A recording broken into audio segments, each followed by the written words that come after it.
Я уже говорил здесь своим старым знакомым, что я думал, что надо будет говорить по-английски, и первую фразу, которую я вспомнил, состояла в том, когда меня учили в спецпропаганде войска и население противника, то мы все стояли на вытяжку перед своим бравым подполковником и говорили слова all are present and correct.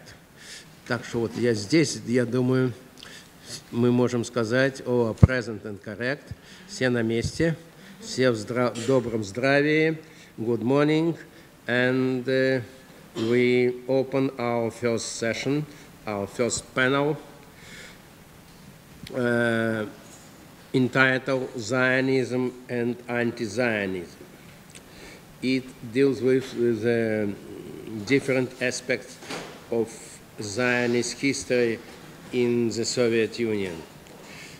And the first, we have 4 speakers, and the first speaker will be professor of the Ratgers University, Zива Галили.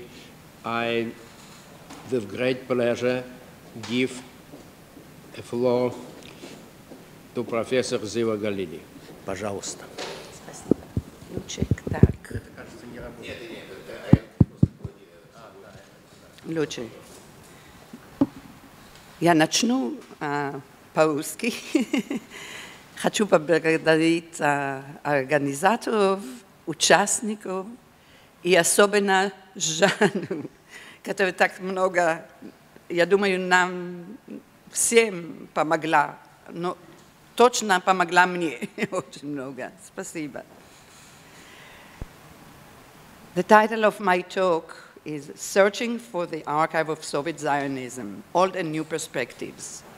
In my talk today, I will try to weave together 3 threads, 3 strands, a description of the sources available in different times for the study of Zionism in the early Soviet Union, a discussion of the problematica of these sources, and a brief exposition of the understandings and insights we can derive from these sources. But first, I want to make a short comment on my use of the term Soviet Zionism. I use it in several separate senses. First and most straightforward, I have in mind the presence, the actual presence and activity of Zionist organizations on Soviet-controlled territory. In the Soviet Union of the 1920s, there were at least 10, maybe 12 organizations dedicated to the Zionist vision. They operated in traditional Jewish towns and even villages, as well as in the biggest cities outside the Pale of Settlement, the former Pale of Settlement. They claimed tens of thousands of members, reaching their peak sometime in the second half of 1925, declining rather precipitously afterwards, but nevertheless we can see some organizational presence of Zionists documented well into the late 1920s and even early 1930s. So here is one proof that someone thought of themselves as an organization and published a Informazioni Bulletin in 1932. By using the term Soviet Zionism, I also seek to highlight the discontinuities between historical Russian Zionism and the new organizations that formed in the early Soviet Union. Discontinuities in leadership, membership, organizational forms, and spheres of activity. And there was, or there is, arguably, one could argue about it, a third sense in which we can speak of Soviet Zionism.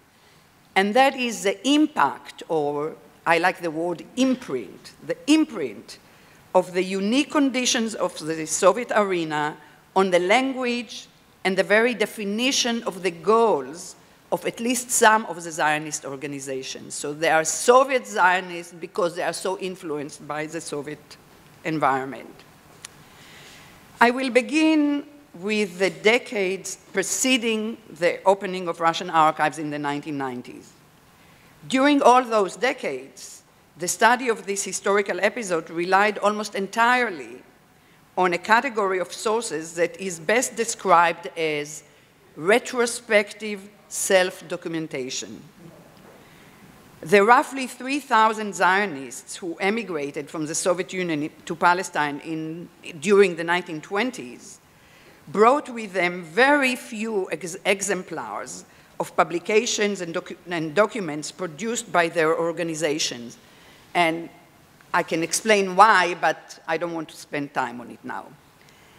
But once in Palestine, these veterans of Zionist organizing almost immediately set up to commemorate their own and their comrades' activities in Soviet Russia. They were driven by a strong sense of the historic significance of the challenge they had presented to Soviet dictatorship and their success in organizing thousands of young Jews. The earliest volumes they published took the form of self-histories. It was supposedly a history of an organization, but written usually by the leader or an activist of that very organization. So in that sense, I call it self-history. Later volumes were often anthologies composed of memory sketches solicited and then packaged by an ideological editorial board. And in that sense, they are really very strikingly similar to some of the anthologies of memoirs, for instance, of Petrograd factories that were published in the 1920s, and perhaps that's where they took their cue. There is much that we can learn from these sources. Individual oczeki tell us much about the path followed by many young Jews into Zionist activity and the meaning such activity held for their lives. More generally, the roughly 15 volumes of this kind that were published from the 1930s to the 1970s, taken together, sketch out a schema of the Zionist organizations of the 1920s. And I have a list of all these organizations. We learned that all 10 or 12 organizations were essentially new creations formed roughly between 1920 and 1924, that their leaders were mostly new people, not the old Zionist leadership, that both leaders and members were extremely young. The leaders would be maybe 22, 23, 24, the followers mostly in their teens, in their late teens. We also learned that certain organizational forms proved especially vital because they answered specific needs, especially of young Jews, and because they were suited to exploit the opportunities made possible particularly by the new economic policy and by the nationalities policy, while also being less exposed to repressive measures. And this is particularly true of the first two types you see. No, I guess I forgot to reorganize it. I wanted to put the second two types on top. So this was particularly true of Gehalutz, which was a training, or we might also say a productivizing organization that fitted into some of the goals of Soviet policy, and the youth movements, which because of their young age were often protected from arrests. And as you can see, there were at least 5 youth movements, each one addressing a different social group. So there were youth movements that addressed poor, working Jews, mostly in shtetls, and there were youth movements that addressed gymnasium students in large cities, and there were other differences between them, but there were 5 of them. There were also parties, and the parties were the most exposed to repression because they were considered entirely illegal. Nevertheless, they had an important role in setting the goals and often the language used by the other organizations. So they were like the guides for the other organization, and that gave them an important role. From what Zionist veterans wrote about themselves, we also know that starting in 1920, every one of these organizational types was split along an ideological axis, dividing socialists from those who pushed back against the turn to socialism. There were two parties, as you see, two organizations of Echalutz, and the youth movements also organized themselves along this axis, this ideological axis. The ideological split concerned, of course, the vision for a future Jewish society in a national home. That is, would it be purely national or socialist or collectivist? But it also revolved, perhaps more sharply, around the question of attitude toward Bolshevik victory and Soviet rule. This Zionist Socialist Party, CSP, declared at the moment of its creation in 1920 that it accepted the dictatorship of the Soviets. And most socialist Zionists took the same position. The non-socialist wing viewed such normalization of the Soviet system as dangerous to the national body and opposed it strongly. This schema, which I've just described, was a basis for more or less, for the only more or less consistent studies of Zionism in the early Soviet Union until the 90s, and that's Yitzhak Maor and Shechtman in English.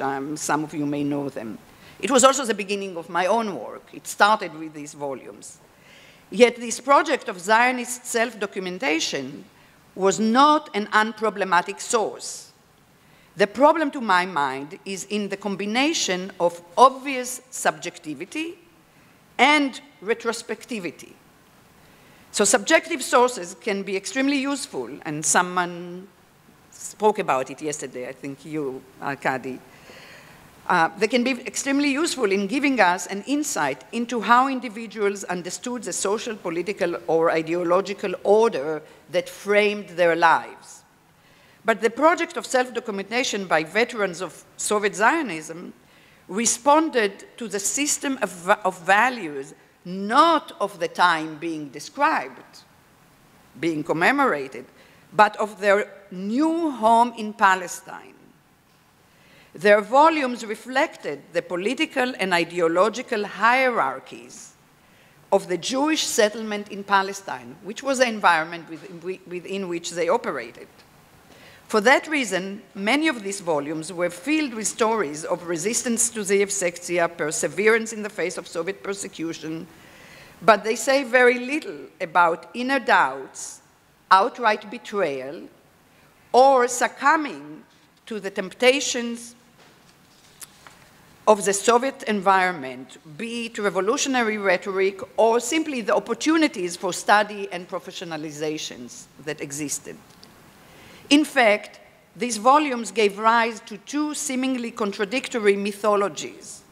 One myth concerned the resourcefulness of the Zionists, their many victories over the Sekcia, and their success in outsmarting the GPU. The second and longer-lasting myth commemorated the persecution of the Zionists, their heroism, and ultimately their martyrdom. This is where the symbolic image of Asirei Tzion, the prisoners of Zion, really was born. And I want to show you just two quick illustrations. I think many people know about the book by Tzentziper, which was published, the first of these volumes was published in 1930. It's called 10 Years of Persecution, 10 Shnot Redifa.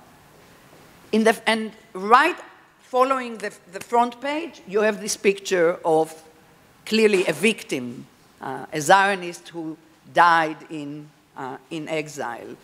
And the second is a map. It's called the Map of Places of Punishment, Места наказаний. And that accompanied many of the volumes. So there was a great stress on the suffering that followed and the martyrdom of Zionists. What I call the heroic or martyrologic view passed from the self-documentation into historical writing.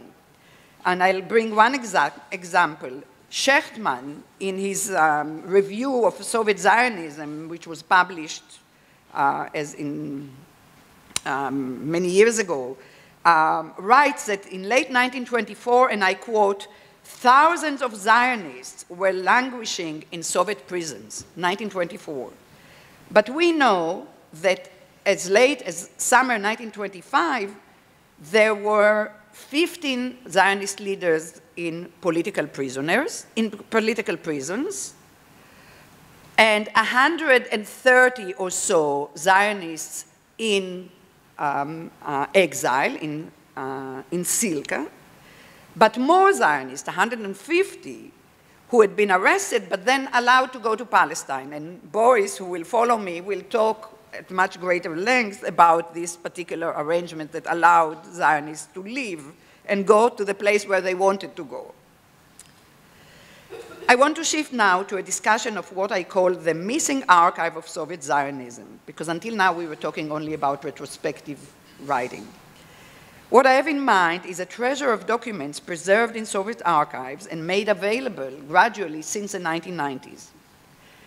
I start by briefly describing 4 major collections which I've used at length in the past decade, and more importantly, 4 major collections from which I, together with others, and some of them are present here, have gathered materials for a large documentary publication dedicated to Zionist organizations in the early Soviet Union, which we hope will come out in a year or two, as soon as possible, a very large undertaking. So let me go to the list of the collections I'm going to discuss. As you can see from this list, most of the collections I've used were assembled by hostile or repressive agencies, often using infiltration, arrest, and interrogations. The specificity of these sources calls for particular care in their use. But I like to remind myself that every source needs to be approached with some apprehension. The character of these sources only makes it more obvious that we need to approach sources with care. The first collection, that of Echalutz, which is it's the legal wing of Echalutz, which is at Garf, is in a sense an exception, because Echalutz was a legal organization. It was registered with the NKVD from 1923 to 28. It had an office in Moscow. It corresponded with its branches all over the country. It kept files. And all these files were then taken away when the organization was liquidated, were buried somewhere, and then resurfaced in the 1990s. To me, having worked on the Mensheviks and published the Menshevik archive, it's almost like a repetition, an organization that kept files, the files were buried, then came out, and seemingly untouched. The second archive is more problematic. It's the archive of the Sekcja, which is located in Gaspi. The Sekcja archive holds many hundreds of Zionist documents, documents produced by Zionist organizations at the time, not retrospective. It also holds vast evidence on the Sekcya's tireless efforts to convince the party leadership to prohibit Zionist activity, often in close cooperation with the GPU. Given that the purpose of the collected Zionist documents was to incriminate, we must ask, how did the goal affect the pattern of collecting? It's a question, that often rises in the study of archives. I want to just say very briefly that my own methodology has been to use individual documents from this collection, but to mistrust the overall arc of the documentation. The overall arc represents what was the goal of the Sekcja, but individual documents may still be very valuable. Moving on, I will say a few words about the materials I received at the Central Archive of FSB, which holds the historical materials of the OGPU. What I received there were arrest files of individual Zionists, ugalovnie dela. And as you may know, it was a practice of GPU to search and confiscate all written materials at the point of arrest and to keep these materials in the individual arrest files as evidence. In a sense, the thousands of Zionist documents preserved in these arrest files are simply the byproduct of arrests.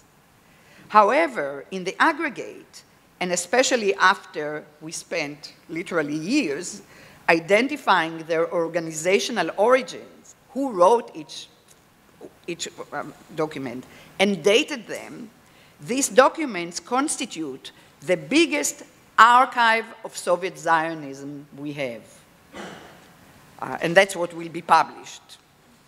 It holds documents from every organization, minutes from meetings and conferences, resolutions, leaflets, analytical articles, ideological statements, hand-produced periodicals, training manuals, etc. These documents, and that is very important, were scooped up at the moment of arrest rather than selected. So they represent the totality of papers kept by a given Zionist at the moment of their arrest. And yet, an archive that results from arrests is by necessity accidental and arbitrary. It is shaped by the informer's warnings. They could sometimes warn and sometimes not. It is shaped by the GPU greater concern with certain organizations than others. So some organizations were arrested more frequently. It is also shaped by the carelessness of some arrestees who kept these incriminating papers on them, and some arrestees were smart and got rid of them. But also, really interesting, and I just found evidence for it, it also represents the low value placed by the organization on certain individuals who were therefore entrusted with keeping the incriminating materials. So this person is not really important for the organization. Let's leave all the papers with them. And the leaders were often arrested without anything. Okay, the final archive I want to just briefly describe is SBU, the archive of the Служба безопасности Украины, which keeps the historical files of the Ukrainian GPU. The materials I saw there are very different. There are operative files, files documenting the work of the GPU itself, from reports by informers who were recruited from inside Zionist organizations, through periodic reports by branches of the GPU about individual organizations, to the final product of all of these, which was a generalized assessment of Zionist presence in Ukraine, the danger it posed, and recommendations for how to handle it. And this is just two very short paragraphs from a very long report submitted to the leadership to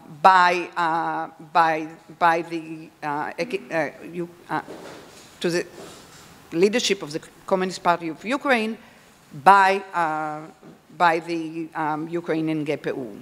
And what you can see from it is that they saw in Zionism a real worrisome phenomena in the context of fall 1925, and had to think of how to deal with it. I want to switch now to discussing some of the new insights made possible by the totality of this new documentation which I've been discussing. The first point to make is what I see as a tantalizing picture of what, for lack of a better term, I call intimate connection between the GPU observers and the Zionist organizations they followed. I'll try. Informers were present in almost every Zionist organization, but they were indeed informers, not provocateurs. And there is a big difference. They continued to write from the inside as Zionists. And in fact, quite frequently, even the reports filed by the local GPU branches read like self-reporting by the Zionists, not like a look from the outside. But there is something more to these intimate relations. In a sense, the GPU participated in creating the conditions for Zionist activity when they decided not to prevent a conference from meeting, not to arrest certain leaders for their own reasons, but it allowed this Zionist activity to continue. Moreover, by formulating categories of Zionists, active, passive, peripheria, GPU defined what it meant to be a Zionist in the Soviet context. And faithfully, this categorization was then embedded in a cartoteca, which served as a basis for the macabre anti-Zionist campaign of 1937-1938, under which numerous former Zionists were arrested all over Ukraine. A second major insight concerns the reason for the decline of Zionism in the Soviet Union in the second half of the 1920s. Whereas a self-history is produced by Zionists blamed essentially the Soviet repression for this, and the GPU itself reports on its effort to disrupt Zionist activity. We also know that the GPU found their own efforts not very effective. And you'll read while I speak. But very interestingly, in late 1926 and 1927, reports by GPU branches in Ukraine begin to mention a decline in the reserves on which the Zionist organizations could call to replace arrested activists, answering exactly the point made by Carlson here.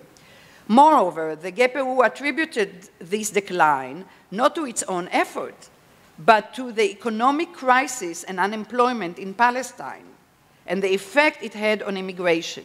They thought this was more effective than their own repression. Similar assessments was made in Zionist documents that we now have. Documents of legal haluts from 1926 speak of three main reasons for their internal crisis. In this order: the crisis in Palestine, Soviet repression, and third, the effects of, quote, the great work going on in the USSR for the productivation of Jewish masses. In other words, the GPU and the Zionists agreed that massive engagement with the idea and practice of Zionism depended on a confluence of two factors: a sense of no future in the Soviet Union itself, and realistic prospects for immigration and a new life in Palestine. And very interestingly, this is precisely the conclusion reached by a scholar who studied haluts in Poland in the 1920s. I will maybe just summarize briefly my third insight, and not give examples. I have examples. The third overarching understanding, as I read the new documentation, it exposes a fundamental weakness of the Zionist organizations in the Soviet context. And I don't mean their weakness vis-à-vis Soviet dictatorship. Rather, I have in mind the pressure on the Zionist message of national salvation in a Jewish homeland by competing visions prevalent in the Soviet arena. The pressure was exerted through, well, I'll skip this, how it was exerted. One particular aspect of this weakness was the pressure felt by young members of all Zionist organizations to think in ideological terms, employ ideological language, define ideological platforms, and endow these platforms with socialist content of some kind. And I've written previously about the impact of Soviet rhetoric on young Zionists. But the new documentation shows much more clearly how porous, and I want to emphasize the word porous, the Zionist organizations and the Zionist vision were. It speaks to great difficulty experienced by a variety of Zionist organizations in maintaining the perceptual boundaries between themselves and the language and practice of the Soviet project. So I don't have time to show you the examples with which I was going to end. I will just say that some examples are of how a youth movement appropriates entirely Soviet language into defining its own thesis, its own identity. Or in the case of the Chalutz, their vision of themselves as a bridge between the Soviet Union and a collective Palestine, where they think they essentially see this collective Palestine as an extension to a degree of the Soviet Union. Or finally, I have examples from this Socialist Zionist Party, which shows how they began to see themselves almost as a parallel to the Sekcja, worrying about Komzet and how to make it more effective and how to improve the agarizatia, as if they were not planning to go to Palestine. They were just concerned with making the Soviet system work better for Jews. Thank you for your Большое patience. спасибо, профессор Галили. Можно только сожалеть, что мы не получили возможности иметь некоторые примеры и более полные, но, к сожалению, Это моя вина, я не нет, защитил. нет у нас больше возможностей. Я только хотел спросить, the questions will be now or Да. Да, тогда, пожалуйста, ваши краткие комментарии и вопросы для профессора Галили. Профессор Михаил Крутиков. А какое место в вашей схеме занимает ЕСДРП Полицион? Вы их как бы совсем исключаете или все-таки какая-то часть? Конечно, это где-то было написано, что где-то я забыла сказать, что, к сожалению, они не входят в мои совсем. И я могу объяснить, почему, но это... Потому что они также работали легально. У меня такой вопрос. Время от времени видно, или можно предположить, по крайней мере, что вот в этих отчетах о размахе чего-то, о размахе религиозного, там, я не знаю, чего-то, движения или размахе каких-то, вот, чувствуется или можно подозревать, что та организация и тот человек, который пишет, раздувает это с тем, чтобы заполучить себе место для работы или оправдать свою деятельность.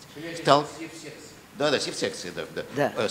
Попадалось ли такое и попадается ли такое, и насколько это часто встречается, если вообще встречается? I will answer in English. Absolutely, and certainly the Sekcja, and I haven't talked at all about the materials of the Sekcja itself, which, yeah, that's their role. They are warning all the time, and I think it stands to reason that to a certain degree, the GPU itself as well. But interestingly, very often we have annual report for the GPU on each organization in Ukraine. I'm only talking about Ukraine now. And very often they say, oh, they're not active now at all. For this reason or that reason, they're not active now. Their leader went to study in Moscow. So they don't seem to insist on it always as being very dangerous and we must fight them. But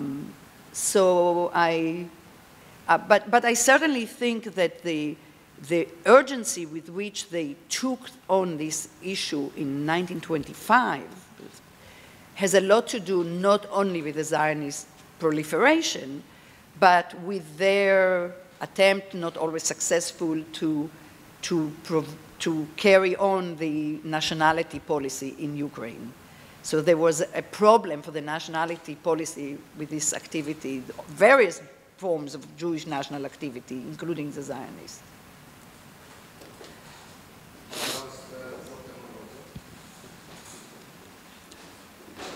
Thank you for a very interesting presentation, Ziva. I have one technical question. What about the access to the archive of FSB? Can you say this again?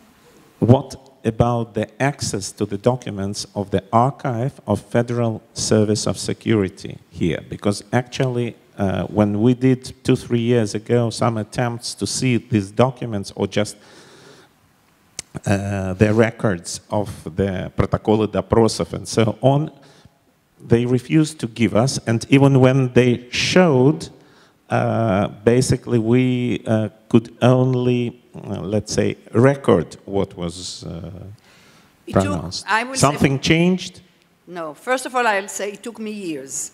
Okay. I sat in that archive for years without being able to copy anything.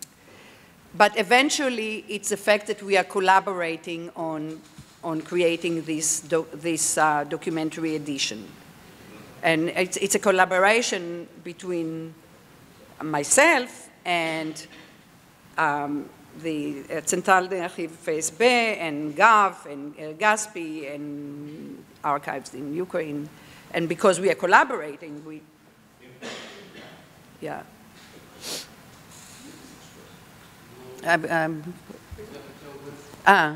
Еще один вопрос, можно?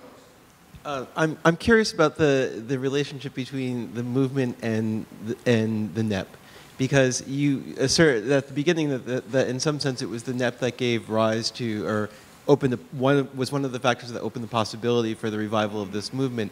And I'm just wondering if you have any reflection on that 1926 to 27 period when the Zionist movement is declining is also the crisis of the NEP. So what relationship in some sense is... So I'll just answer very briefly and then we can talk because I'm sure we need to continue.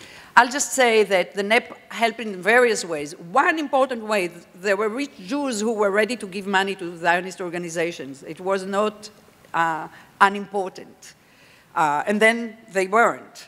But also it was just more lax, particularly with regard to youth movements, to organizations like Halutz. It was easier, and this Zionist Socialist Party organized all these meetings that were supposed to be just meetings of working Jews, not Zionists, not using the conditions of NEP, but we can talk more about it. И я хотел спросить, профессор Галили, здесь присутствуют и специалисты по еврейству Белоруссии, и в Белоруссии тоже достаточно активно было сионистское движение. Почему бы не включить материалы белорусского КГБ вот в эти предшествующие издания? Я понимаю, тогда уже будет много томов, many volumes. No, the answer is very simple. Yeah, I couldn't, we tried, and just now, literally 2 weeks ago, I was told that a list of documents that we asked for we will be receiving from Minsk, but we'll see. We just couldn't get there. I mean, I couldn't get access. There's not a good answer. It's not a good historical answer, but you do what you can. Ну, итак, мы можем поблагодарить, если нет больше вопросов, профессора Галили за столь содержательный доклад, который вызвал много интересных ассоциаций и много вопросов, которые не было задано.